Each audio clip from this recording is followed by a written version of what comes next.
All right, we are live on Facebook and YouTube. Russ Hill, Jared Jones from Partners in Leadership. We do these huddles, we call them the huddle, where we come on for about 10, 15 minutes and share with you some thoughts, some insight around conversations we're having with clients, organizations that are trying to manage their culture, trying to achieve results or accelerate, trying to achieve those results. And when you think about what we're all going through in this moment of disruption, there's no leader that we've met yet who isn't trying to manage massive change.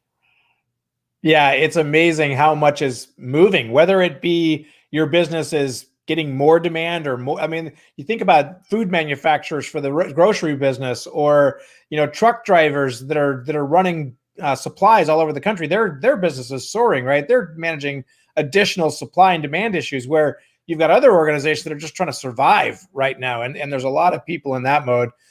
So when you think about change, massive change, it really comes down to how people think and how people act. How do you get people to think and act the way you need to think? For me, Russ, that's where I start to go anyway. Yeah, no question about it. And this obviously COVID-19, this disruption. One of the unique things about this particular disruption, all of us, if we've been around for more than a minute, we've been through a disruption in our careers and our personal lives. But the unique thing about this one is it's disrupting everyone. Yeah, in every industry, in every location at the same time, right? Massive disruption. So we're deep enough into life. On top of that, you've got personal life disruption that's mounted on top of the business disruption. No question about it. And so we're deep enough into this now to where the question really becomes, okay, we know how the ground has shifted, how it's adjusted and moved. The question now is, what do I need to get people to do differently? If I lead a team, or if I'm the leader inside the organization, how do I need people to show up or act or think differently? And why aren't they doing it? I sent out the email. We've had the Zoom meeting. I've been telling them to change in this way. And at least we're hearing this a bunch in our firm. Why aren't they doing it? Why aren't we seeing faster adapting to that change, right? And Russ, early on, we spent most of our time talking with leaders for the first few weeks, identify the change. Like, what does it even need people to be doing different? Like, there was so much confusion around what are we even doing for the next 30 to 60 days that was the focus. Now that we're kind of through that. Most teams have figured some of that out. They've identified, look, we have to do this, this, and this in the next 60 days. So now you've got to get people to actually execute. I'll give you one simple example of this. We just had a call 2 days ago with a CHRO of a massive healthcare system where they said, we have put a freeze on all hiring. Well, a couple of days later, they get a report that they've still hired hundreds of people. And she starts going, what part of freeze did we not understand in this organization, right? But as she dug in, what she started hearing was, well, these are critical positions there. We have to hire for this. We have to hire for that. And she just went, oh my gosh, we run into this all the time. You want change. So as a leader, you go tell people what to do, right? And then you find that they don't do it. Well, the reason why they don't do it is because they think a certain way. All of us do. And we're not thinking the way we're thinking by accident. We've had some experience that's led to us thinking the way we're thinking. So you can't fault people for the way they're thinking. You just have to understand how it works. So if you really want to create change, you have to jump into that same process of changing the way they think. Yeah, and what we're describing here is really what comes down to, in our minds, culture management. Yep. I need people to think and act differently on my team. And how do I do that? Because simply sending an email or saying it in a Zoom meeting doesn't seem to work that effectively. And so a lot of the frustrations that you see leaders experience right now, and really always around change, is I said it again. I said it kind of mean. I said it kind of nice. I copied everybody.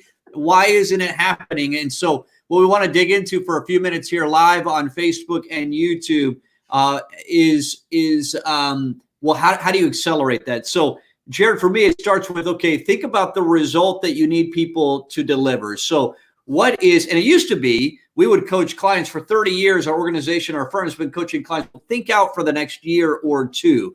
What are the results that you need your team or organization to achieve? Right now, that's shifted, right? Who could possibly think about a year from now? So now it's more about, well, what's the result, or what expectations do I have around what this team needs to deliver over the next 60 to 90 days? That's where you start. So when you think about, once you've got that clear, you've got to start to understand why people think the way they do. I'm actually drawing something real quick here because I want to use it, right? So I'm going to pull this up to my camera, see how this works. So can you even see that? I cannot. Oh, it's all washed out. My light, too big. So we have a model we call the results pyramid. The bottom layer of that pyramid is experiences. Experiences lead to beliefs. Well, that's why people hold to beliefs. That's why they think the way they think, because they've had an experience that's telling them to think a certain way. Well, then they act based on those beliefs. They think that way, so they act on it. And that's what's getting your results. So the way people think and act is how we define culture, because that's what's producing the results.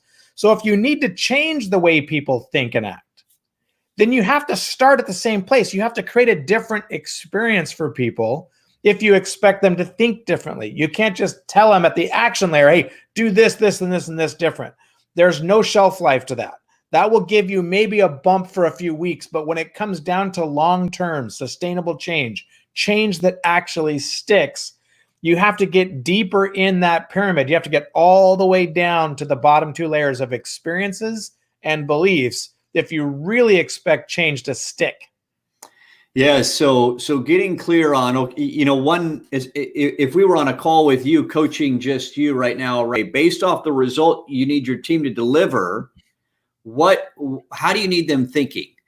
And we'll give you just a couple of examples what we constantly hear. Well, I need them to have urgency, that delivering the result is critical. Most people, I think, get that in this moment. At least I hope they do.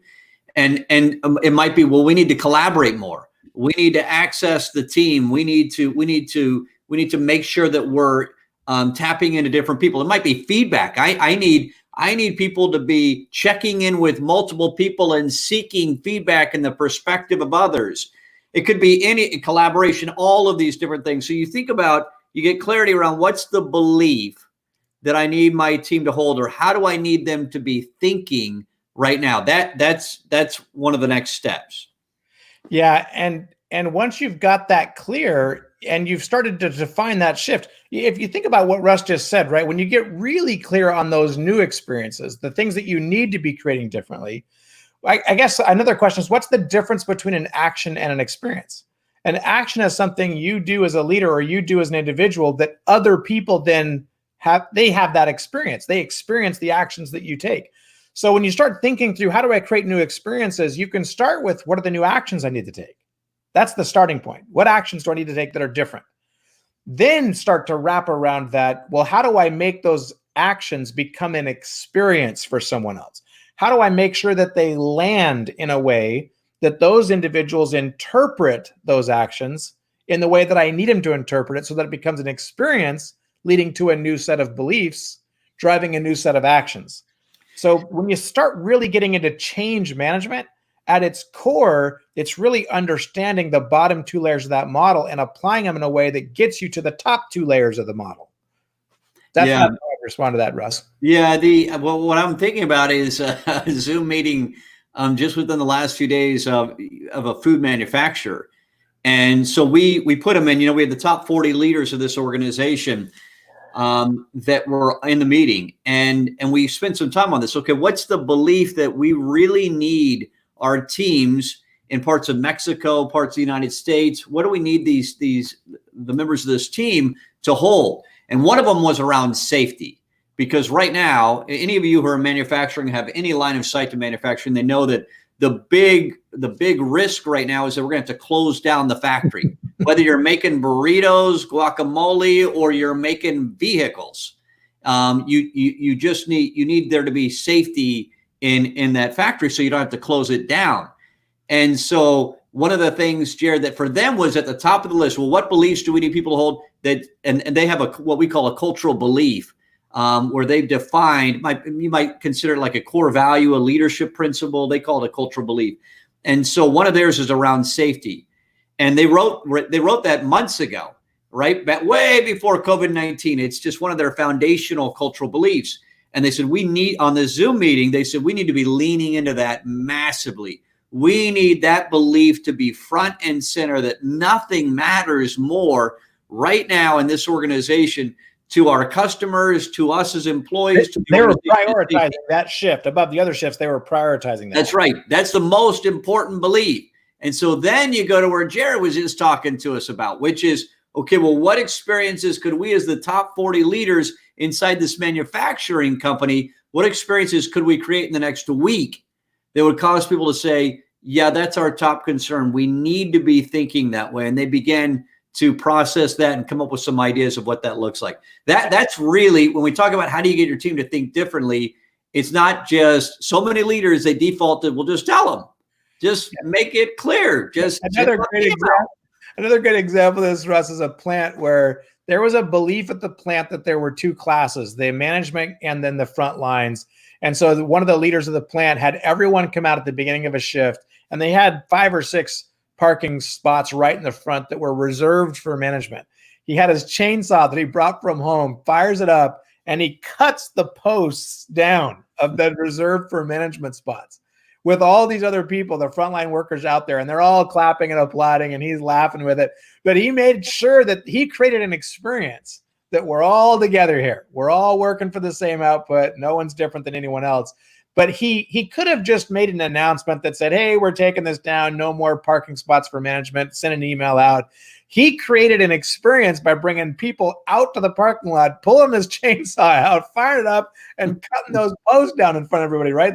That's what we mean by you won't forget that experience, right? Yeah, that absolutely is seared into anybody's memory that saw it. And if you didn't see it, what are the chances you heard about it from somebody else? That story goes like wildfire, right? Yep, we're talking about it. He knew that would happen. Okay, good. Well, we need to wrap up here. This is our live on Facebook and YouTube. We do this a couple of times a week, Wednesday and Thursday. Just come on and real quickly talk about some of the conversations that are happening. Wednesday and Friday, Russ. Well, what did I say? Thursday. Oh, Thursday. Yep. No, we won't be here tomorrow. Wednesday and Friday at 9 o'clock Pacific, noon Eastern here on YouTube and Facebook. To find out more about, we dig way deeper into these topics, you all, on our free live online series called Leading During Uncertainty. You can register to be part of that series by going to partnersinleadership.com. If you go to partnersinleadership.com, you'll see the link there to register for the free series. It's every Tuesday for half an hour, over 3,000 leaders around the globe. We had somebody from the Arctic Circle on yesterday from it, people from India, people from across the U.S. Who are participating in that. The link is at partnersinleadership.com. All right, have a great day, everybody. Thanks, everybody.